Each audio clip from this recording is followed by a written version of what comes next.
ज्ञानतिमिरान्धस्य ज्ञानाञ्जनशलाकया चक्षुरुन्मीलितमेन तस्मै श्रीगुरवे नमः। श्रीचैतन्यमनोभीष्टं स्थापितमेन भूतले स्वयं रूपकथामह्यं ददाति स्वपदान्तिकम्।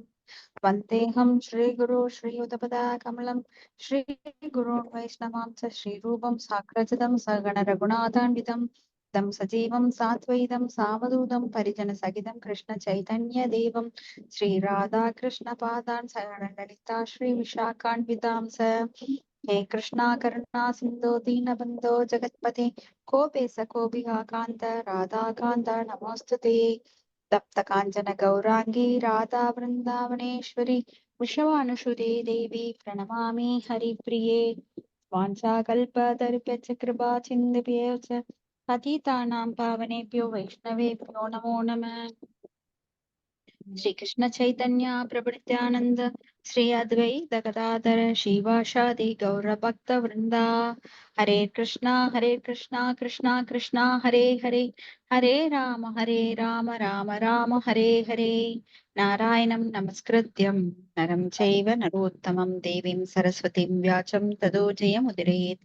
नष्टप्रायेषु अभद्रेषु नित्यं भागवत सेवया भगवति उत्तमश्लोके भक्तिर्भवति नैष्ठकी। मुखं करोति वाचालं पुंगुं लङ्घाय देघ्नं यत्कृपातमहं वन्दे गुरुं दीनतारिणं परमानन्दं माधवं श्रीचैतन्य ईश्वरम्।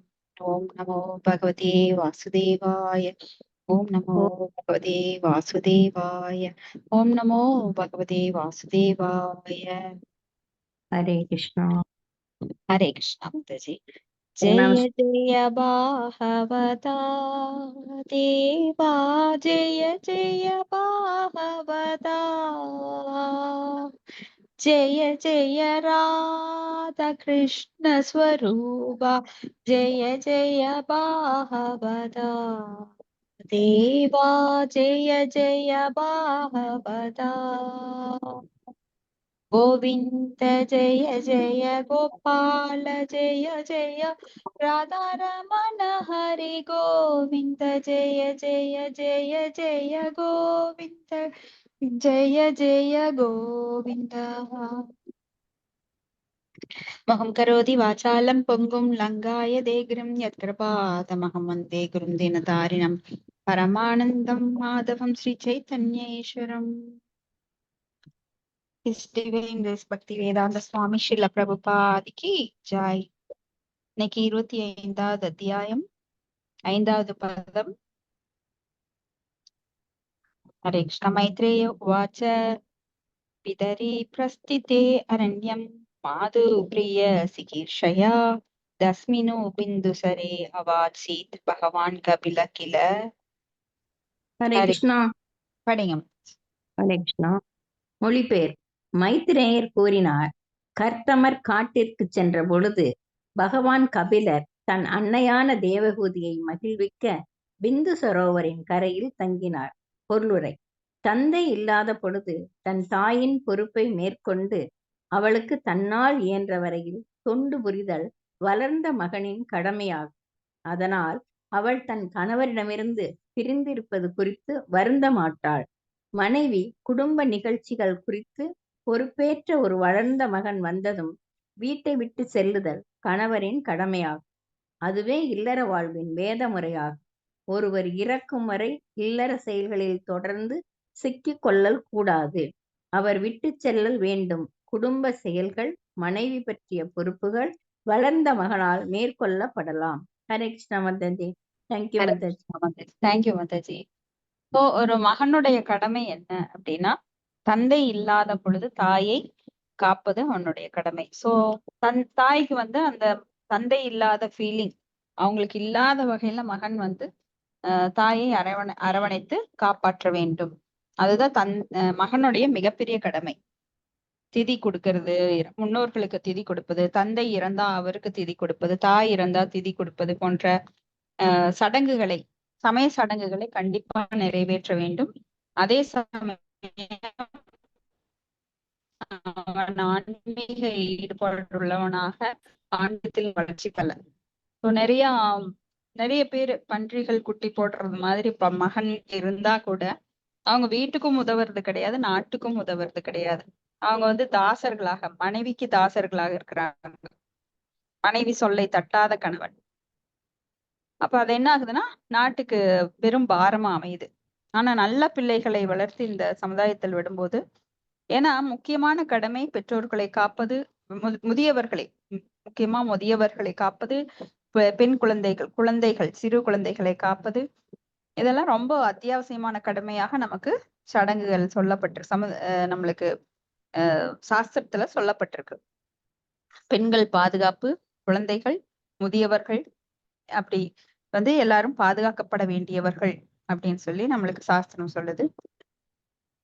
அப்போ ஒருத்தன் வந்து கிரகம் அந்த கூபம் அப்படின்னு சொல்ற இருண்ட கிணறுக்குள், பாழடைந்த கிணற்றுக்குள் விழக்கூடாது. ஒரு வயது வந்ததுக்கு அப்புறம் குடும்ப பொறுப்பிலிருந்து விலகி கொள்ள வேண்டும். இப்ப யாருமே இந்த அரசியல்வாதிகளாகட்டும், குடும்பஸ்தர்களாகட்டும், பொறுப்புல இருந்து விலகறதுக்கு ரொம்ப தயங்குவாங்க. ரிட்டையர்மெண்ட் கிடைச்சா கூட ஆபீசர்ஸ் லெவல்ல இருக்கிறவங்க என்ன பண்ணுவாங்கன்னா, அடுத்தது ஒரு ஆபீஸ்ல போய் வேலை செய்ய ஆரம்பிச்சிடுவாங்க. ரிட்டையர்மெண்ட் எதுக்காக கொடுக்கப்பட்டிருக்கு?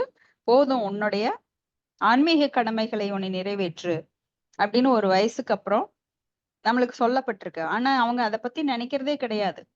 ரிட்டையர்மெண்ட்டுக்கு அப்புறம், ஆஹா என்னோட வாழ்க்கையே போச்சு, நான் தனிமை, எனக்கு வந்து ரொம்ப மனசு உளைச்சல், தனியா இருக்கிறது, எனக்கு வேலை செஞ்சுட்டே ஆபீஸ்க்கு போயிட்டே இருந்தவனுக்கு வீட்டுல இருக்க பிடிக்கல அப்படின்லாம் சொல்றவங்களுக்கு முக்கியமான கடமையை நினைச்சு பார்க்கணும். நம்ம ஆத்மாவை இனி கடைந்தேற்ற வேண்டும். இதுவரைக்கும் உடலுக்காக பாடுபட்டாச்சு, இனியாவது நம் மனம் ஆன்மீகத்தில் ஈடுபட வேண்டும் அப்படிங்கிற ஞானத்தை அவர்கள் பெற வேண்டும். ஆன்மீக கல்வியை கற்றுக்கொண்டு தான் போகும் பாதைக்கு வழி தேட வேண்டும். இது நிறைய பேருக்கு புரியறது இல்ல. சோ கழுதைகள் போல மறுபடியும் உழைக்க ஆரம்பிச்சிடுறாங்க. ரிட்டையர்மெண்ட் கிடைச்சுதா, மறுபடியும் எங்கேயாவது போய் தன்னை வலையில சிக்கிற மாதிரி சிக்கிட்டு, அதுக்காக ஏதோ ஒரு முதலாளிக்காக பாடுபடுவதை விட, நம்மை படைத்த பெரும் முதலாளியான பகவானுக்காக நாம் பணியாற்ற வேண்டும். அடுத்தது பதம் 6. தம் ஆசீனம் அகர்மானம் தத்துவ மார்க்காக்ர தர்ஷனம் ஸ்வசூதம் தேவஹூதி ஆக தாது சம்ஸ்மரதி வச்சஹ. ஹரே கிருஷ்ணா மாதாஜி. படிங்க. மொழிபெயர்ப்பு. பரம சத்தியத்தின் முடிவான குறிக்கோளை அவளுக்கு காட்ட முடிந்தவரான கபிலர் அவளுக்கு முன் ஓய்வாக அமர்ந்திருந்த பொழுது பிரம்மா தன்னிடம் பேசியதை தேவகூதி நினைவு கூர்ந்தாள். எனவே அவள் கபிலரிடம் பின்வருமாறு கேட்கத் தொடங்கினாள். ஹரே கிருஷ்ணாங்க மாதாஜி. ஹரே கிருஷ்ணா. அப்போ இங்க கபில தேவர் யாரு? தேவகூதிக்கும் கர்த்தவ முனிவருக்கும் பிறந்த மகன். பகவானே வந்து கபிலராக இங்கு தோன்றி தனது தந்தையின் கட்டளைப்படி தாயை விடுவிப்பதற்காக, இந்த கட்டுண்ட வாழ்விலிருந்து விடுவிப்பதற்காக அவர் வந்து ஆன்மீக போதனைகளை, அந்த கபில தத்துவம் அப்படின்னு சொல்லப்படுற போதனைகளை இப்ப சொல்ல போறார். அப்ப தேவகூதிக்கு வந்து ஒரு மகன் வேண்டும் கேட்ட உடனே அவர் வந்து பகவானையே மகனாக தரக்கூடிய அளவு வல்லமை பெற்றவர் அவருடைய கணவர் கர்த்தவ முனிவர். அடுத்தது பதம் 7. தேவஹூதி வாச்ச நிர்பின்னானிதாரம் பூமன் அசந்திந்திரிய தர்ஷனாத் ஏன சம்பாவியமானேன பிரபன்னாத்தம் தம பிரபு. ஹரே கிருஷ்ண மாதாஜி. தொடர்ந்து மகேஸ்வரி மாதாஜி 2 ஸ்லோகம் படிங்க. சரிங்க மாதாஜி. மொழிபெயர்ப்பு. தேவகூதி கூறினாள், என்னுடைய பௌதீக புலன்களால் ஏற்படும் தொல்லையால் நான் நலிவுற்றேன்.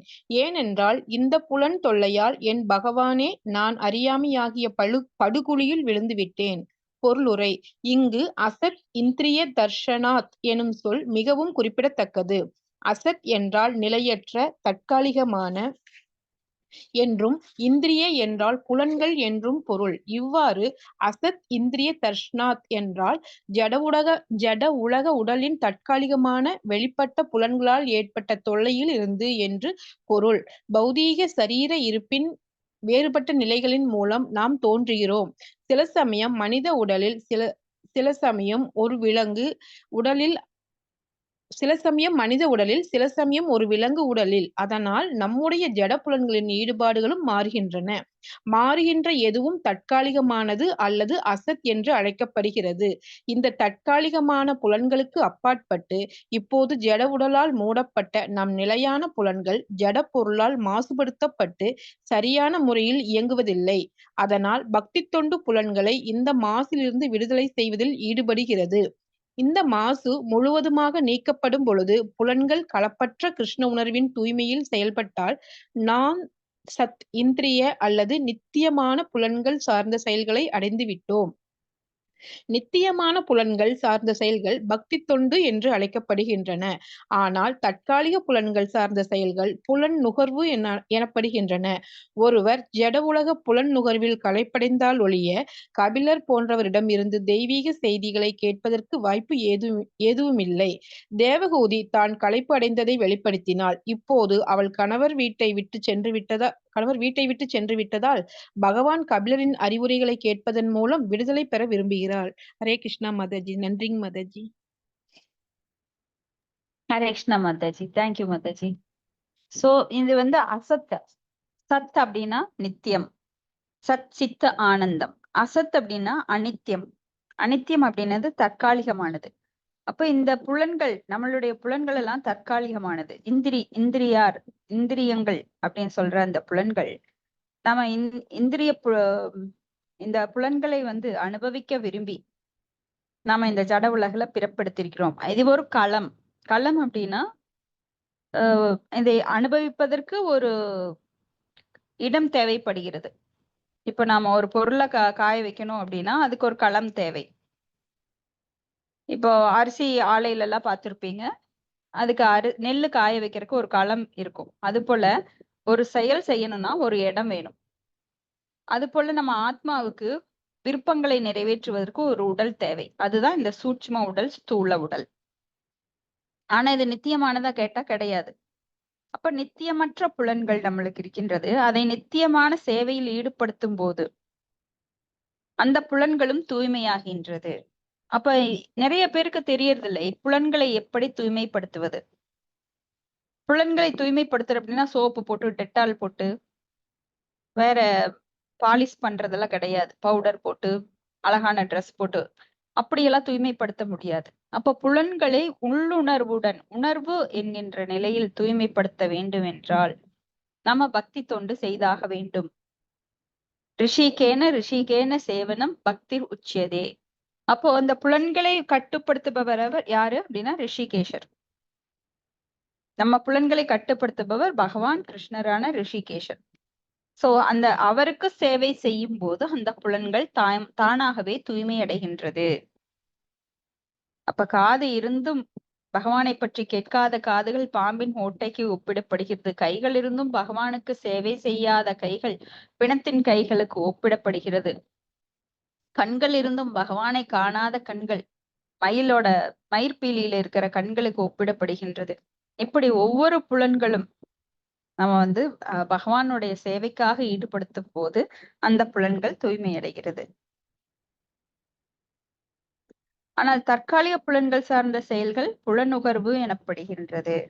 இப்ப புலனுகர்வுக்காக நாம் இந்த ஜட உலகில ஒவ்வொருத்தரும் கழுதை போல நாக்கு வெளியில தள்ள பாடுபட்டு இருக்காங்க.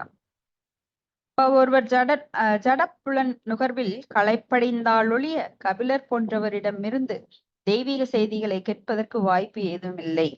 அப்ப அழுத்து போகணும். என்னடா வாழ்க்கை இது, என்னதான் செஞ்சாலும் நம்மளுக்கு ஒரு திருப்தி உண்டாகாது. நீங்க எவ்வளவு கடினமா யாருக்கு உழைத்தீங்கனாலும் யாராவது உங்க மேல திருப்தி இருக்கா? கணவன், ஆஹா என் மனைவி ரொம்ப எனக்கு சேவை செய்யறா, 100% எனக்கு திருப்தி. ஒரு மகன் சொல்றானா, எங்க அம்மா என்னை ரொம்ப நல்லா பாத்துக்கிட்டாங்க, 100% எனக்கு எங்க அம்மா மேல திருப்தி, குறையே கிடையாது. சோ ஒரு ஆபீசர் சொல்றாரா தன்னுடைய சேவகரை பார்த்து, கீழ இருக்கிற ஒரு கிளர்க்கை பார்த்து சொல்றாரா, 100% உன் மேல திருப்தி. அது போல கிளர்க் மேனேஜரை பார்த்து சொல்றாரா, எனக்கு வேணுங்கிற சேலரி கொடுத்து என்னை ரொம்ப நல்லா பாதுகாக்கிறீங்க, 100% திருப்தி. ஆனா இந்த உலகத்துல யாருக்கும் யார் மேலயும் திருப்தி கிடையாது. ஒரு மகனுக்கோ, மகளுக்கோ, மாமியாருக்கோ, மருமகளுக்கோ, இல்ல எவ்வளவு க்ளோஸ் ரிலேட்டிவா இருந்தாலும் நீங்க வெளியில ஒரு ஆபீசரா இருந்தாலும், ஒரு அரசியல்வாதியா இருந்தாலும், அரசியல்வாதி எவ்வளவுதான் நேர்மையா செஞ்சாலும் அவர் மேல திருப்தி இருக்காது. சோ மகாத்மா காந்தி அப்படின்னு சொல்லப்படுறவர், அவர் எவ்வளவோ சேவைகள் செஞ்சார். ஆனா அவர் மேலயும் நிறைய அதிருப்திகள், செய்திகள் வந்துட்டு இருந்தது. சோ யாரையும் இந்த உலகத்துல யாராலும் திருப்திப்படுத்த முடியாது. எல்லார்கிட்டையும் குறைகள் கண்டுபிடிக்கிறது தான் நம்மளோட வேலை. இப்ப தேவகூதி தன் களைப்படைந்ததை வெளிப்படுத்துறாங்க. ஏன்னா அவங்க இந்திரிய சுகங்கள்ல ஈடுபட்டு இருந்தாங்க. அப்ப இப்பதான் அவங்களுக்கு அந்த உணர்வு வருது. நான் வந்து இதுல களைப்படைந்து விட்டேன். ஏன்னா இந்திரியங்கள் திருப்திப்படுத்தவே முடியாது. நம்ம இந்திரியங்களை என்னைக்காவது திருப்திப்படுத்தி இருக்கிறோம்? யாராவது இந்த உலகத்துல நான் திருப்தியா இருக்கிறேன் அப்படின்னு சொன்னவங்க எல்லாம் கோடீஸ்வரங்கள்ல இருந்து ஏழை வரைக்கும், மெத்த படிச்சவங்கல இருந்து படிக்காதவன் வரைக்கும் எல்லாருமே திருப்தியற்ற நிலையில் இருக்கிறார்கள். அதனால இப்போ கணவன் வீட்டை விட்டு சென்றதுனால கபிலரிடமிருந்து தன் விடுதலைக்கு, ஆத்ம விடுதலைக்காக அவங்க கேள்வி கேட்க ஆரம்பிக்கிறாங்க. ஸ்லோகம் 8. தஸ்யத்வம் தமசோ ஹந்தஸ்ய துஸ்பாரஸ்யாத்ய பாராகம் சத் சக்ஷுர் ஜன்மனாம் அந்தே லப்தம் மே த்வத் அனுகிரகாத். அதாச்சு நான் படிக்கட்டுங்களா? படிங்க. உங்கள் தலைமை ஒன்றே அறியாமை ஆகிய இருண்ட பகுதியிலிருந்து வெளியில் வரும் என் வழியாகும். ஏனென்றால் நீங்களே என் தெய்வீக கண் ஆவீர்கள். அதை உங்கள் கருணையால் மட்டுமே பற்பல பிறவிகளுக்கு பின்னர் நான் அடைந்தேன். இந்த பொருளுரை. இந்த பதம் ஆன்மீக குருவுக்கும் சீடனுக்கும் இடையே உள்ள உறவை குறிப்பதால் மிகவும் அறிவுரை வழங்குவதாகும். சீடன் அல்லது கட்டுப்படுத்தப்பட்ட ஆன்மா அறியாமையாகிய இருட்டு பிரதேசத்தில் தள்ளப்படுவதால் புலன் திருப்தியாகிய ஜட உலக இருப்பில் கட்டுண்டு இருக்கிறான். இந்த பிடியிலிருந்து வெளியில் வந்து விடுதலை அடைவது மிகவும் கடினமானது. ஆனால் ஒருவர் கபில முனிவர் அல்லது அவருடைய பிரதிநிதி போன்ற ஆன்மீக குருவின் தொடர்பை பெறும் அதிர்ஷ்டசாலியாக இருந்தால் பின்னர் அவர் அருளால் அறியாமையாகிய சேற்றிலிருந்து விடுபட முடியும். அதனால் ஆன்மீக குரு ஞான அறிவாகிய விளக்கின் ஒளியுடன் அறியாமையாகிய சேற்றிலிருந்து சீடனை விடுவிப்பவராக வணங்கப்படுகிறார். பாரகம் எனும் சொல் மிகவும் குறிப்பிடத்தக்கது. பாரகம் என்பது சீடனை மறுபக்கத்திற்கு அழைத்துச் செல்பவரை குறிக்கிறது. இந்த பக்கம் கட்டுப்படுத்தப்பட்ட வாழ்வு, மறுபக்கம் விடுதலை வாழ்வு. ஆன்மீக குரு ஞானத்தால் சீடனின் கண்களை திறப்பதன் மூலம் அவனை மறுபக்கத்திற்கு அழைத்துச் செல்கிறார். நாம் அறியாமையாலேயே துன்பப்படுகிறோம். ஆன்மீக குருவின் அறிவுரையால் அறியாமையாகிய இருட்டு விளக்கப்படுகிறது. இவ்வாறு சீடன் சுதந்திரமான பக்கத்திற்கு செல்ல இயலுகிறது.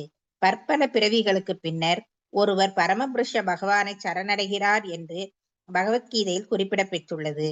அதுபோல பல பிறவிகளுக்கு பின்னர் ஒருவர் உண்மையான ஆன்மீக குருவை கண்டு கிருஷ்ணரின் அந்த உண்மையான பிரதிநிதியை சரணடைந்தால் ஒளியின் பக்கத்திற்கு அழைத்து செல்லப்பட இயலும். ஹரே கிருஷ்ணா. ஓம் சத். தேங்க்யூ. தேங்க்யூ மதேஜி.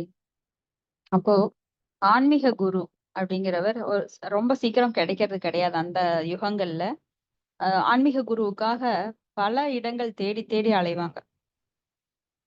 ஸ்ரீபாத் ராமானுஜாரியார் அவர் பல முறை குருவை தேடி 18 முறை அவர் குருவை தேடி தேடி அவர் போனார் அப்படின்னு நாம் பார்த்திருக்கிறோம் ஒரு பாஸ்ட் டைம்ல.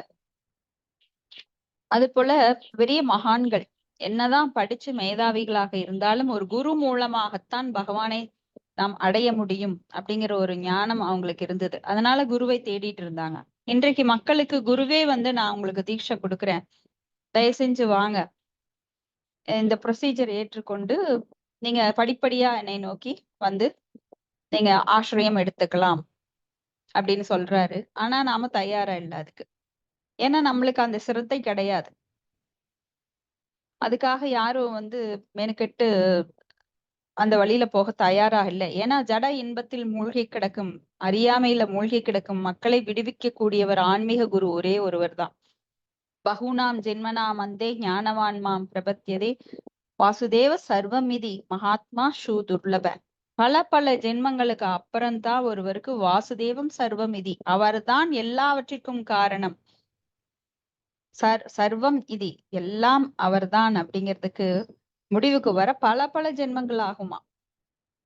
அப்படி பல ஜென்மங்கள் ஆயி ஒருத்தருக்கு தெரிஞ்சாலும் கூட வாசுதேவ சர்வமிதின்னு தெரிஞ்சா கூட மனுஷியானாம் சகஸ்ரேஷு கச்சித் யததி சித்தையே யததாமபி சித்தானாம் கச்சின் மாம் வேதி தத்வதக அப்படின்னு. பல ஆயிரம் மனிதர்கள் யாரேனும் ஒருவர் தான் அப்படியே ஃபில்டர் ஆகி 1000 பேர் இப்ப நாம ஒரு 100 பேருக்கு சொல்லியிருப்போம். அதுல இப்ப பார்த்தா 25 பேர் வருவோம். அதுல ஒரு சின்சியரா 10 பேர் கேட்பாங்க, பண்ணுவாங்க. அப்ப பிராக்டிஸ் பண்றது ஒரு 5 பேர் பண்ணுவாங்க. கடைசியா ஒருத்தர் தான் பகவான்கிட்ட போவாங்க. அந்த மாதிரி ரொம்ப சின்சியரா இருக்கிறவங்க, பக்தி தொண்டு பண்றவங்க வெகு அபூர்வம்.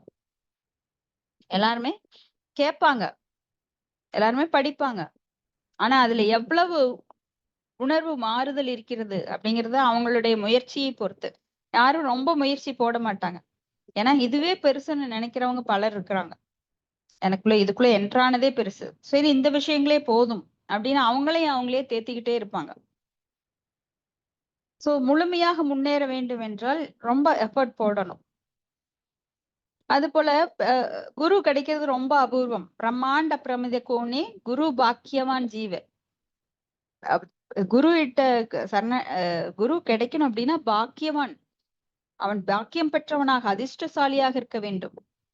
பிரம்மாண்ட பிரமித கோணி குரு பாக்கியவான் ஜீவ குரு கிருஷ்ண பிரசாதபாய பக்தி லதா பீஜ. அந்த பக்தி விதையை விதைக்கக்கூடியவர் அவர்தான். அறியாமையில் இருக்கக்கூடியவர்களுக்கு அந்த அறியாமையை நீக்கி அந்த ஞானத்தை கொடுக்கக்கூடியவர் குரு தான். குரு அன்றி தனியாக பயணம் செய்ய முடியாது. அப்ப வழிகாட்டுதல் யார் முன்னாடி நமக்கு வழிகாட்டுறாங்க? குரு தான். சோ குருவை தொடர்ந்து நாம ஃபாலோ பண்ணணும். எப்படி ஒரு பறவையானது முன்னாண்ட பறந்து போகும் மேகத்துல, அதை ஃபாலோ பண்ணி பல பறவைகள் பறந்து போகும். இப்போ ஒரு 2-3 பறவை அதுல இருந்து சோர்ந்து போய் கீழே உக்காந்துருச்சு அப்படின்னா அதனால பறக்க முடியாது, அந்த கூட்டம் போயிரும். அது போல யார் சோர்வடைகிறார்களோ இந்த பக்தி தொண்டில், ஏன்னா பக்தி தொண்டு என்பது இன்பமளிக்க கூடியது, மிகவும் உற்சாகமானது. உற்சாகாத் நிச்சயா தைரியா தத்தத் கர்ம பிரவர்த்தனாத். சோ உற்சாகத்துடனும் நம்பிக்கையுடனும் பொறுமையுடனும் யார் ஒருவர் இந்த பக்தி தொண்டில் ஆர்வமுடன் கலந்து கொள்கிறார்களோ அவங்களுக்கு கண்டிப்பா குருவோட கருணை கிடைக்கும். குரு சொல்லத்தான் செய்வார், நம்மள இதெல்லாம் பண்ணுங்க இதெல்லாம் பண்ணுங்கன்னு.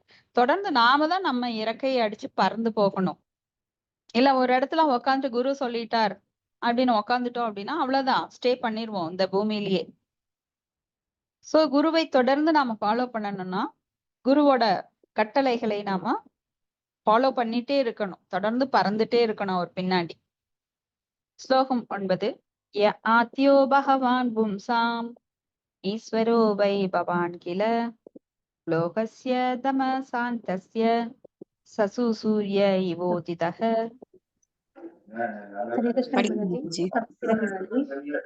மொழிபெயர்ப்பு மற்றும் பொருளை ஆசா பக்திவேதாந்த சுவாமி பிரபுபாத குருதேவிக்கு ஜெய். நீங்கள் பரமபுருஷ பகவான் எல்லா உயிர்களின் இறைவனும் மூலமும் ஆவீர்கள். நீங்கள் அண்டத்தின் அறியாமையாகிய இருளை சிதறடித்து கதிரவனின்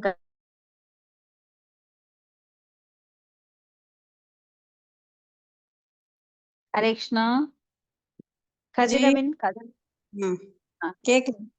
உதிர்த்தீர்கள். பொருளை கபில முனிவன் சொல் எல்லா வாழும் உயிரினங்களின் மூலம் என்றும் பும்சாம் ஈஸ்வர என்றால் வாழும் உயிர்களின் இறைவன் ஈஸ்வர பரம கிருஷ்ண என்றும் பொருள்படும். கபில முனிவர் ஆன்மீக ஞானத்தின் கதிரவனான கிருஷ்ணரின் நேரடியான விரிவு ஆவார். கதிரவன் அண்டத்தின் இருட்டை சிதறடிப்பது போல பரமபுருஷ பகவானின் ஒளி கீழிறங்கி வரும் பொழுது அது உடனே மாயையாகிய இருட்டை சிதறடிக்கிறது. நமக்கு கண்கள் உள்ளன, ஆனால் கதிரவனின் ஒளியின்றி நம் கண்களுக்கு மதிப்பு இல்லை. அதுபோல பகவானின் ஒளியின்றி அல்லது ஆன்மீக குருவின் தெய்வீக அருள் இன்றி ஒருவர் பொருட்களை உள்ளவாறே பார்க்க இயலாது. ஓம் தத்து. ஹரே கிருஷ்ணா மாதாஜி. தேங்க்யூ மாதாஜி. ஹரே கிருஷ்ணா மாதாஜி. மியூட் பண்ணிக்கோங்க. அப்ப கபில முனிவர் பகவானுடைய அவதாரம் அப்படின்னா நம்ம பார்த்திருக்கோம். நேரடி அவதாரம், அவதாரத்தின் அந்த அவதாரத்தோட மறுபடியும் பிரிவுகள் கலா அம்ச அப்படின்னு. அப்போ அம்ச அப்படிங்கிறது நேரடி விரிவங்கம், கலா அப்படின்னா விரிவங்கத்தின் விரிவங்கம். இப்படி பலவிதமாக பகவான் தன்னை விரிவங்கம் பண்ணி கொள்கிறார். அப்ப இங்க கபில முனிவர் அப்படின்னு பகவானுடைய நேரடி அவதாரம். அப்ப இதுல 2 கபிலர்கள் இருக்காங்க. ஒண்ணு போலி கபிலர், இன்னொன்னு சாங்கிய தத்துவத்தை தந்தைக்கு சொன்ன இந்த கபிலர், தேவகூதிக்கு சொன்ன கபிலர். இவர் வந்து கர்த்தவ முனிவரோட மகன். இப்ப கபில முனிவர் ஆன்மீக ஞானத்தின் கதிர்களான கிருஷ்ணரின் நேரடி விரிவு. கிருஷ்ண சூரிய சம மாயாகய அந்தகார யாக்கான் கிருஷ்ண தாக்கண்ணாகி மாயாகய அதிகார. அப்போ பகவானை நோக்கி நாம முன்னாண்ட நிக்கும் போது நம்ம மாயை என்கின்ற அந்த நிழல் வந்து நமக்கு பின்னாண்ட இருக்கும். ஆனா பகவானுக்கு முதுகு திருப்புறவங்களுக்கு எல்லாம் அந்த நிழல் வந்து அவங்களுக்கு முன்னாடி நின்னும் அவங்கள கண்ட்ரோல் பண்ணும். சோ மாயைக்கு இடம் கொடுத்தோம் என்றால் மாயை நம்மை கட்டுப்படுத்தும்.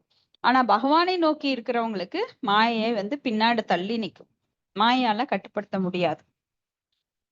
சோ இது அது போல இங்க வந்து பகவானுடைய நேரடி விரிவங்கம் கபிலதேவர்.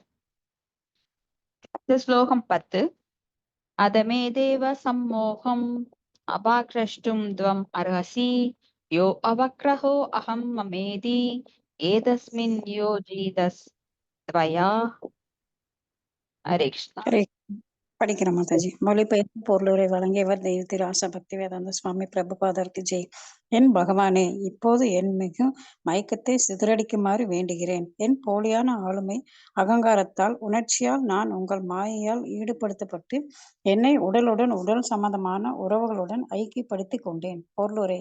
ஒருவரின் உடலை தானாகவே இனம் அறிந்து கொள்ளும் போலியான தன்னுணர்வு இந்த உடல் சம்பந்தப்பட்ட பொருட்களை உடமையாக உரிமை கொண்டாடுவது மாயை என்று அழைக்கப்படும். பகவத்கீதையின் 15ஆம் அத்தியாயத்தில் பகவான் கூறுகிறார், நான் ஒவ்வொருவருடைய இதயத்திலும் இருக்கிறேன். என்னிடமிருந்தே எல்லாருடைய நினைவும் மறதியும் வருகின்றன. தன்னுடன் உடல் போலியாக இனம் காணல், உடலுடன் தொடர்புடைய பொருட்களின் மீது பற்று ஆகிய இவை பகவானின் மேலாண்மையினால் கீழ் உள்ளன என்று தேவகூதி குறிப்பிட்டு உள்ளார். ஒருவரை பக்தி தொண்டில் ஈடுபடுத்தி மற்றொருவரை புலநுகர்ச்சியில் ஈடுபடுத்துவதன் மூலம் பகவான் வேறுபடுத்துகிறார் என்று பொருளா? அது உண்மையாக இருந்தால் அது பகவான் முன்னுக்கு பின் முரணானவர் என்று ஆகிவிடும். ஆனால் அது உண்மையல்ல. உயிர்கள் பகவானின் நித்திய சேவாகிய உண்மையான ஆதார நிலையை மறந்து தன்னை தானே புலநுகர்ச்சி மூலம் அனுபவிக்க விரும்பியவுடன் மாயையால் பிடிக்கப்படுகிறான். உடலுடன் போலியான இனம் காணும் உணர்வும் உடலின் உடைமைகளில் மேலும் பற்றும் மாயையின் இந்த பிடிப்பும் மாயின் செயல்பாடுகள் ஆகும். மாயை பகவானின் பிரதிநிதி, அதனால் அது மறைமுகமாக பகவானின் செயலாகும். பகவான் கருணை மிக்கவர். யாராவது அவரை மறந்து ஜட உலகை அனுபவிக்க விரும்பினால் நேரடியாக அல்லாமல் அவருடைய ஜடசக்தியின் செயல் மூலம் அவருக்கு முழு வசதியும் அளிக்கிறார். அதனால் ஜடசக்தி பகவானின் சக்தி, அதனால் மறைமுகமாக பகவானே அவரை மறப்பதற்கான வசதியும் தருகிறார். அதனால் தேவகூதி, என்னுடைய புலநுகர்ச்சியின் ஈடுபாடும் தங்களாலே நிகழ்ந்தது. இப்போது தயவு செய்து இந்த சிக்கலிலிருந்து என்னை விடுவியுங்கள் என்று கூறினாள். பகவானின் அருளால் ஒருவர் இந்த ஜட உலகை அனுபவிக்க அனுமதிக்கப்படுகிறார். ஆனால் ஒரு ஜட உலக இன்பத்தில் வெறுப்படைந்து பண்பு அழிந்த பின்னர் பகவானின் பாத கமலங்களை சரணடையும் போது அவரை இந்த காட்டிலிருந்து விடுவிக்கும் அளவு பகவான் மிகுந்த கருணை உடையவராக உள்ளார். அதனால் பகவத்கீதையில் கிருஷ்ணர் முதலில் சரணடைய பின்னர் உன்னை பற்றிய பொறுப்பை நான் ஏற்றுக்கொண்டு உன்னை பாவ செயல்கள் எதிர் விளைவுகளிலிருந்து விடுவிக்கிறேன் என்று கூறுகிறார். பாவ செயல்கள் பகவானுடன் கொண்ட உறவை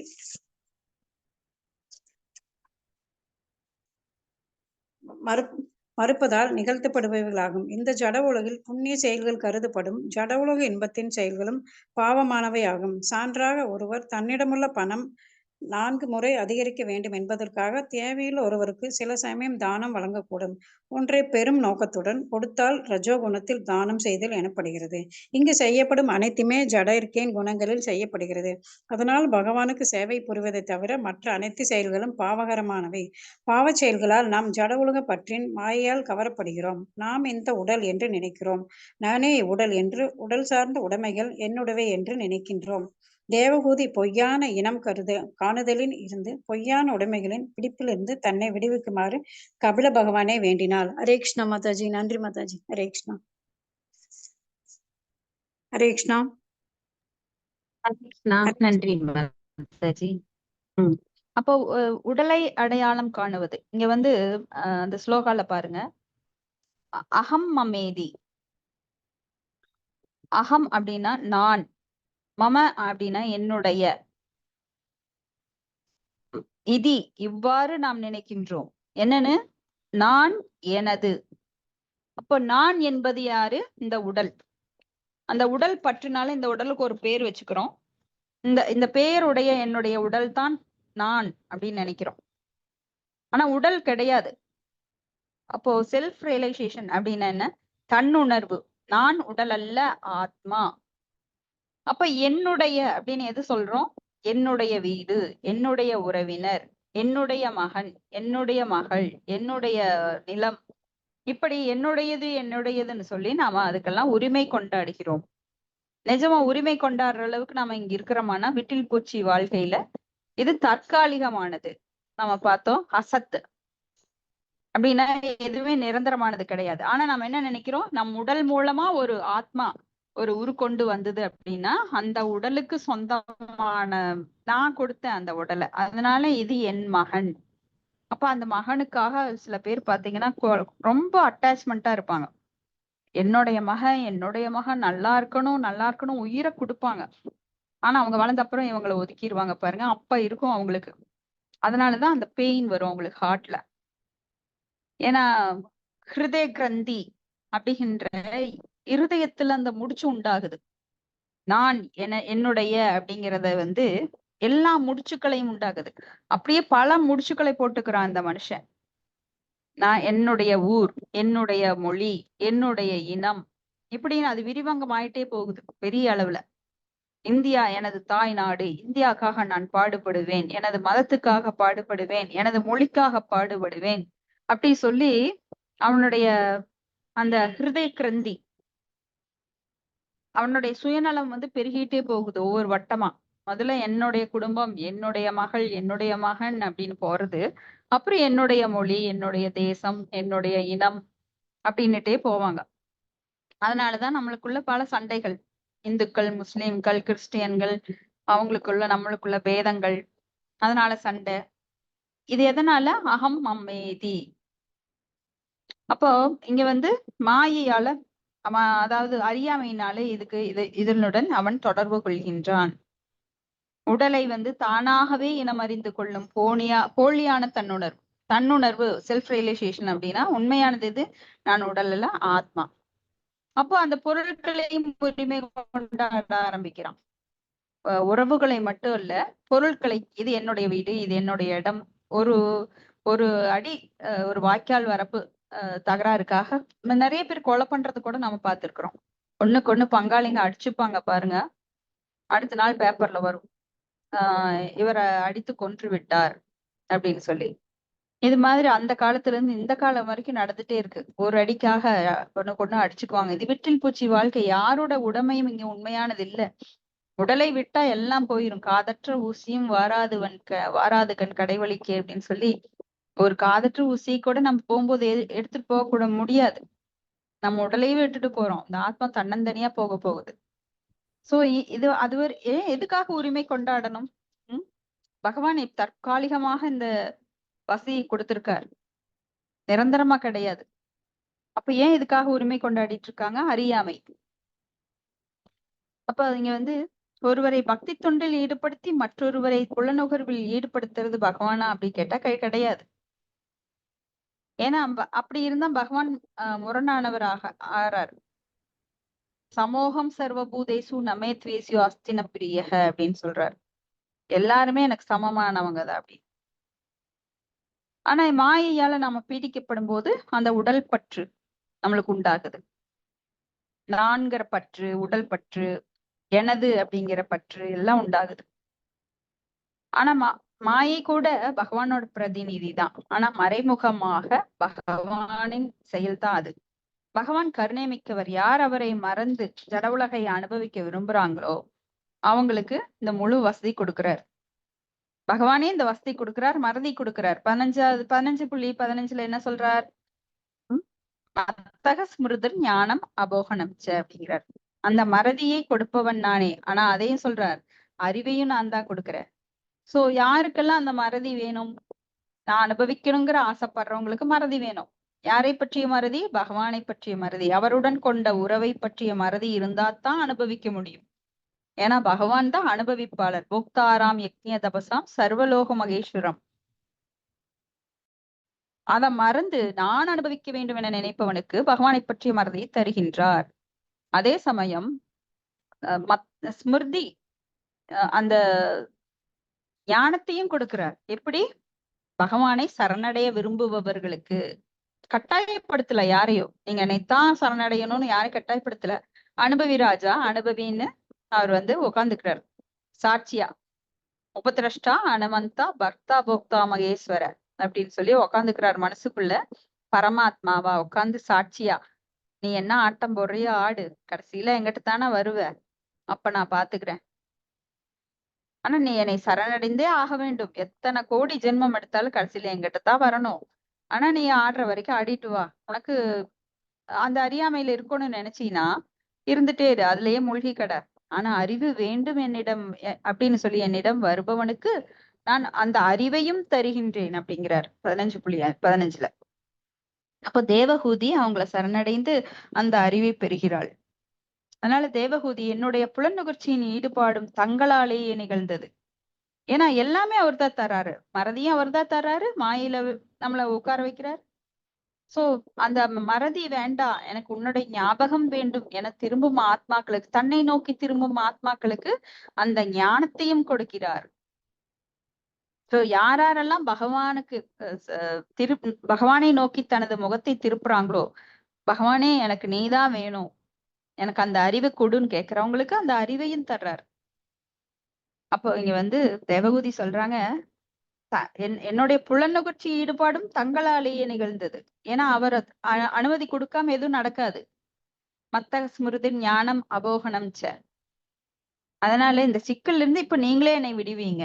நாமெல்லாம் அப்படித்தான் இருந்தோம். நாமெல்லாம் எதுவுமே புரியாம கண்ணை கட்டி காட்டுல விட்ட மாதிரி நாம சுத்திட்டு இருந்தோம் அஞ்ஞானத்துல. ஆனா எப்பவோ நினைச்சிருப்போம், பகவானே நான் ஏன் இத்தனை கஷ்டப்படுறேன், எனக்கு விடிவு இல்லையா, எனக்கு அந்த ஞானத்தை கொடுன்னு வேண்டியிருப்போம் போல இருக்கு.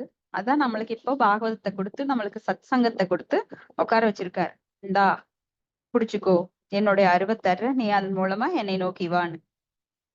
அப்ப பகவானின் அருளால் ஒருவர் இந்த ஜட உலகை அனுபவிக்கவும் அனுமதிக்கிறார். ஒருவர் ஜட உலக இன்பத்தில் வெறுப்படையும் போது பண்பு அழிந்த பின்னர், அந்த பண்பு அழிந்த பின்னாடி பகவானின் பாத கமலங்களை சரணடையும் போது அவரை அந்த இக்கட்டிலிருந்து விடுவிக்கும் அளவுக்கு பகவான் மிகுந்த கருணையுடையவராக உள்ளார். அப்போ பகவான் என்ன சொல்றார் பகவத்கீதையில 18வது அத்தியாயத்துல 66வது ஸ்லோகத்துல, சரணடை என்னை சர்வதர்மான் பரித்தெச்ச மாமியேகம் சரணம் ரஜ அகம் தாம் சர்வ பாபேபியோ மோஷாமி மாசூஷக அப்படின்றார். அப்போ எல்லா பாவ செயல்களின் எதிர் விளைவுகளில் இருந்து உன்னை விடுவிக்கிறேன். ஏன்னா செயல் செய்யும் போது அதற்கு 2 விதமான பலன்கள் இருக்கு. ஒண்ணு புண்ணிய செயல், ஒண்ணு பாவ செயல். இப்போ பாவ செயலிலிருந்து உன்னை விடுவிக்கிறேன், புண்ணியத்திலிருந்து விடுவிப்பார். ஏன்னா புண்ணிய செயல்களாக கருதப்படுற ஜட உலக இன்பத்திற்கான செயல்களும் பாவமானவை.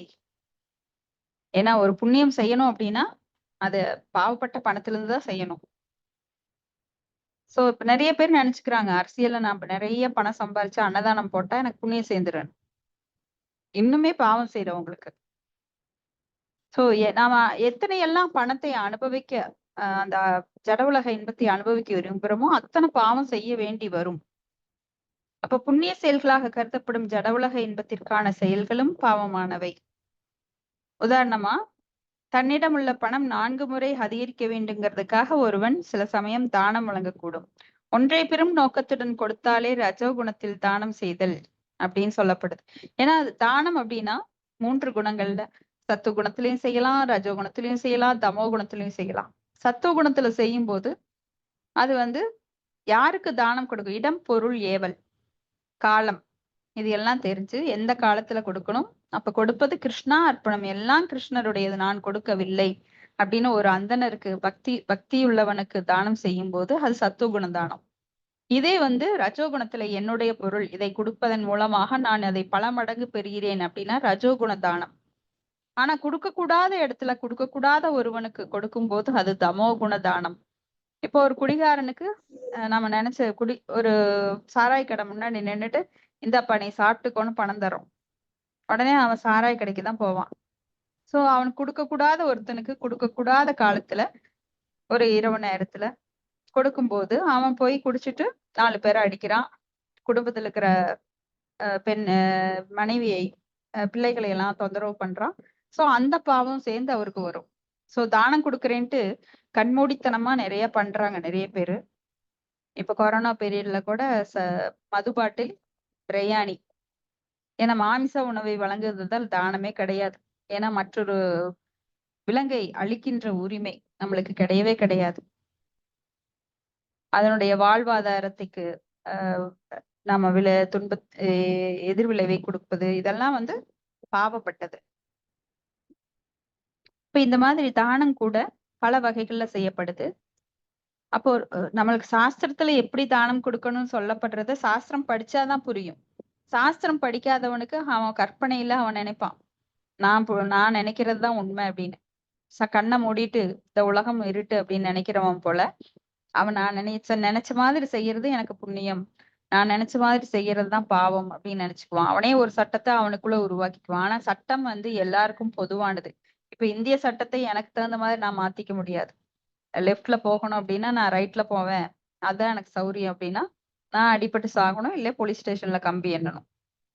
சோ சட்டத்தை யாராலும் மாற்ற முடியாது. பகவான் தான் எல்லா சட்டத்தையும் கொடுத்தவர்.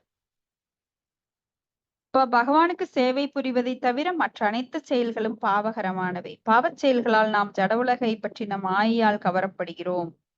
நான் இந்த உடல் அப்படின்னு நினைக்கிறோம். இந்த உடல் சார்ந்த உடைமைகள் எல்லாம் என்னுடையதுன்னு நினைக்கிறோம். அப்ப இந்த பொய்யான பிடிப்பிலிருந்து தன்னை விடுவிக்குமாறு கபில தேவரை அவங்க அம்மா தேவகுதி வேண்டுகிறாள். அடுத்தது பதம் 11. தம் துவாகதாஹம் சரணம் சரண்யம் ஸ்வப்ருத்ய சம்சாரதரோ குடாரம் ஜிக்ஞாசயாஹம் பிரக்ருதே பூருஷஸ்ய நமாமி சத்தர்மவிதாம் வரிஷ்டம். ஹரே கிருஷ்ணா. படிக்கிறேன் ஹரே கிருஷ்ணாங்க மாதாஜி. படிக்கிறேங்க மாதாஜி. மொழிபெயர்ப்பு. தேவகூதி தொடர்ந்தாள். நான் உங்கள் தாமரை திருவடிகளின் சரண் புகுந்துள்ளேன். ஏனென்றால் சரணடைய தாங்கள் ஒருவர் மட்டும்தான் உள்ளீர்கள். உலகியல் வாழ்வு எனும் மரத்தை வெட்டும் கோடாரி நீங்கள். அதனால் ஆன்மீகவாதிகளில் மிக சிறந்தவராகிய உங்களுக்கு நான் என்னுடைய வணக்கங்களை காணிக்கையாக்குகிறேன். நான் உங்களிடமிருந்து ஆணுக்கும் பெண்ணுக்கும் இடையே உள்ள தொடர்பு மற்றும் இவற்றிற்கு இடையே உள்ள தொடர்பு பற்றிய தகவல் கேட்கிறேன். பொருளுரை.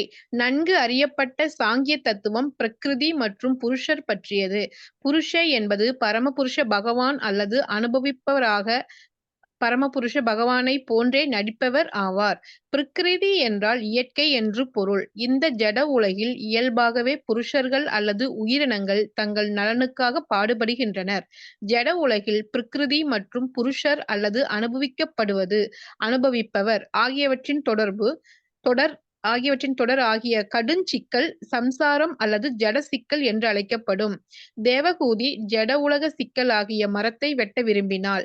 கபில முனிவரிடம் தகுந்த ஆயுதத்தை கண்டாள். உலக வாழ்க்கையாகிய மரம் பகவத்கீதையின் 15ஆம் அத்தியாயத்தில் அச்வத்தா மரம் என்று விளக்கப்படுகிறது. அதன் வேர் மேல் ஜட உலக இருப்பாகிய மரத்தை பற்றற்ற கோடாரியால் வெட்ட வேண்டும் என்று பரிந்துரைக்கப்படுகிறது. எது பற்று? பற்று புருஷர் மற்றும் பிரகிருதியை தன்பால் ஈடுபடுத்துகிறது. உயிரினங்கள் ஜட உலக இயற்கையின் மீது ஆதிக்கம் செலுத்த முயற்சிக்கின்றன. கட்டுப்படுத்தப்பட்ட ஆன்மா ஜட உலக இயற்கையை அனுபவிப்பதற்குரிய ஒரு பொருளாக கொள்வதால் அவர் அனுபவிப்பவர் நிலையை மேற்கொள்வதால் புருஷர் எனப்படுகிறார். தேவகூதி கபில முனிவரால் மட்டுமே இந்த ஜட உலகில் அவள் பற்றை அறுக்க முடியும் என்று தெரிந்ததால் அவரை வினவினாள். வாழும் உயிரினங்கள் ஆண்கள் பெண்களாக வேடம் கொண்டு ஜட உலக சக்தியை அனுபவிக்க முயற்சிக்கின்றன. அதனால் ஒரு விதத்தில் எல்லோருமே புருஷர்கள்தான். ஏனென்றால் புருஷர் என்றால் அனுபவிப்பவர் என்றும் பிரகிருதி என்றால் அனுபவிக்கப்படுவது என்றும் பொருள். இந்த ஜட உலகில் ஆண் என்று அழைக்கப்படுபவரும் பெண் என்று அழைக்கப்படுபவரும் இருவரும் உண்மையான புருஷரை போல் நடிக்கிறார்கள். தெய்வீகமான கண்ணோட்டத்தில் பரமபுருஷ பகவானே உண்மையாக அனுபவிப்பவர்.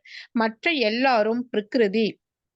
வாழும் உயிரினங்கள் பிரகிருதி என்று கருதப்படுகின்றன. பகவத்கீதையில் பொருள் அபராவாக அல்லது கீழ்நிலை இயற்கையாக கூர்ந்து ஆராயப்படுகிறது.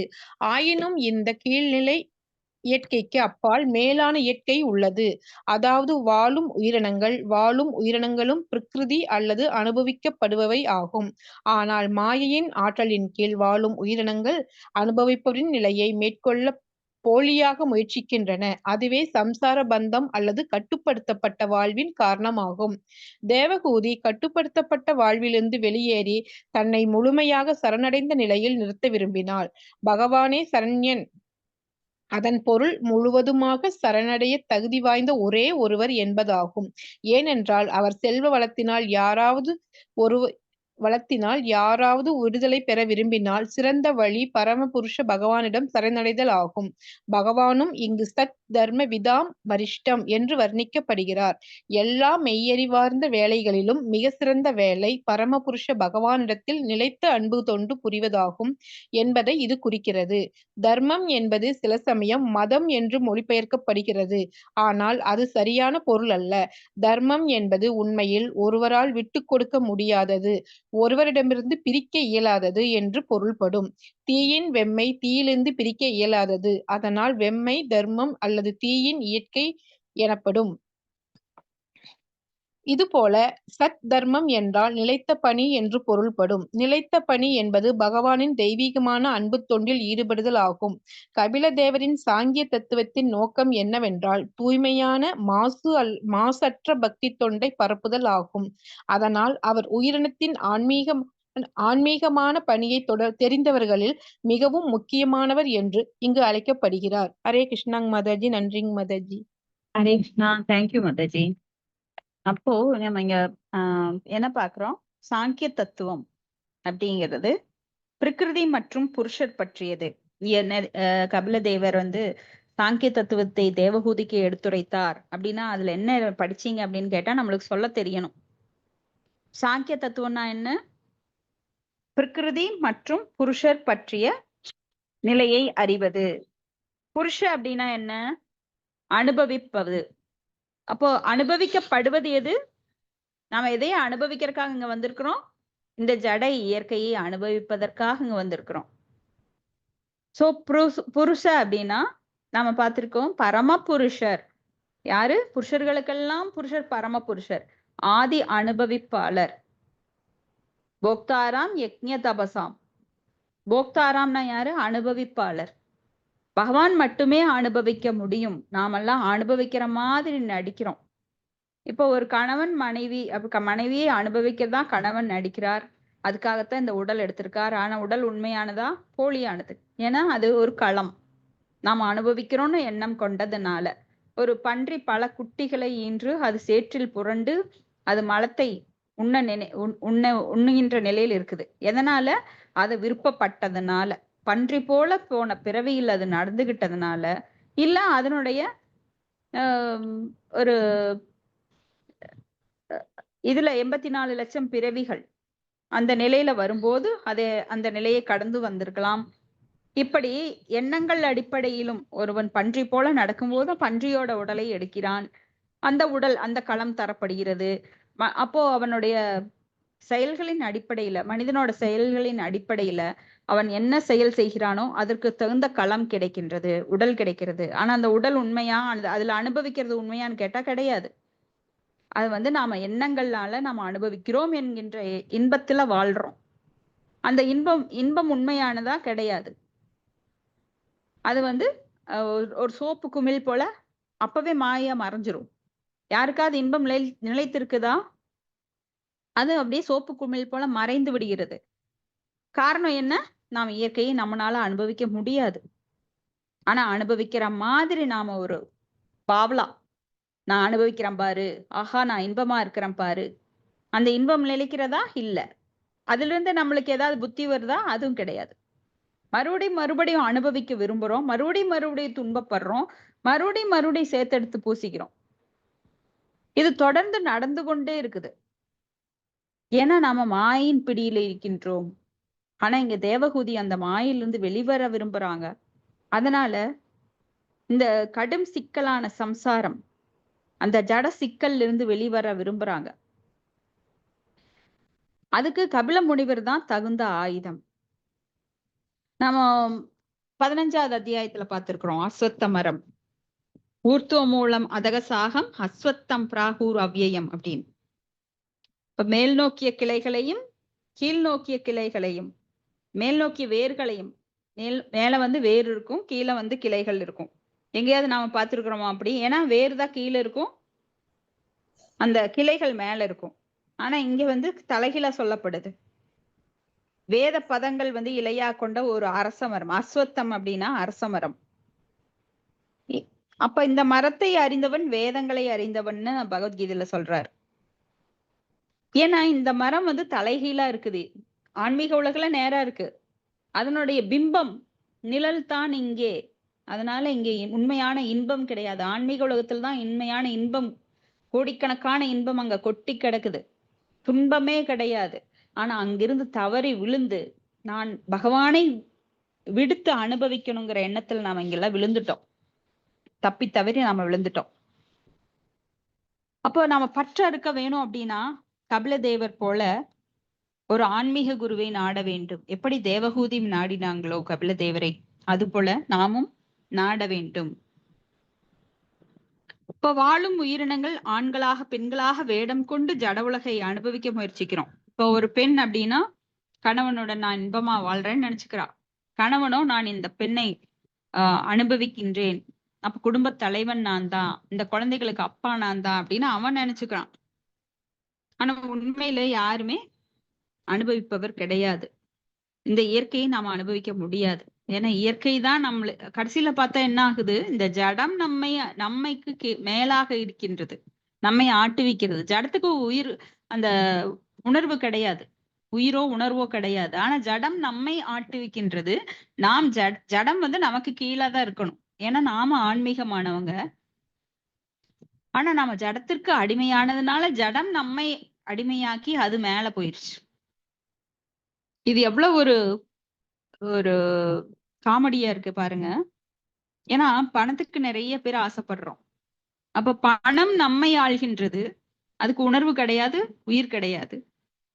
ஆனா உணர்வு இருக்கின்ற ஆத்மாக்களான நாம் அந்த ஜடத்திற்கு கீழே இருக்கிறோம். இப்ப தெய்வீகமான கண்ணோட்டத்தில் பரமபுருஷ பகவான் தான் உண்மையான அனுபவிப்பாளர், மற்ற எல்லாம் பிரகிருதி. ஏன்னா நாம எல்லாமே இங்க பிரகிருதி. ஏன்னா நாம இயற்கையினாலதான் நம்ம உடல் இருக்கு, அந்த பஞ்சபூதங்களாலான உடலை வைத்துக்கிட்டு ஆத்மாவை மறந்து பிரகிருதியா தான் இருக்கிறோம், ஜடமா தான் இருக்கிறோம். இப்ப வாழும் உயிரினங்கள் பிரகிருதி என கருதப்படுகிறது. அப்போ அபரேயம் இதஸ்வன்யாம் பிரகிருதிம் வித்திமே பராம் ஜீவபூத மகாபோகோ ஏதம் ஜாரியதை ஜெகத் அப்படின்னு நாம் படிக்கிறோம். அப்ப கீழ்நிலை இயற்கைக்கு அப்பால மேலான இயற்கை, அதாவது வாழும் உயிரினங்கள். அப்ப வாழும் உயிரினங்களும் பிரகிருதி அல்லது அனுபவிக்கப்படுபவை ஆகும். ஏன்னா நாமெல்லாம் தடஸ்ர சக்தி, இடைத்தர சக்தி நாமெல்லாம். அப்ப பகவானால் அனுபவிக்கப்படுபவர்கள், நாமெல்லாம் அனுபவிப்பவர்கள் கிடையாது. பகவானால் அனுபவிப்பதற்காக நம்மை அவரது தேகத்திலிருந்து மமை வாம்ச ஜீவலோகே படைத்தார்.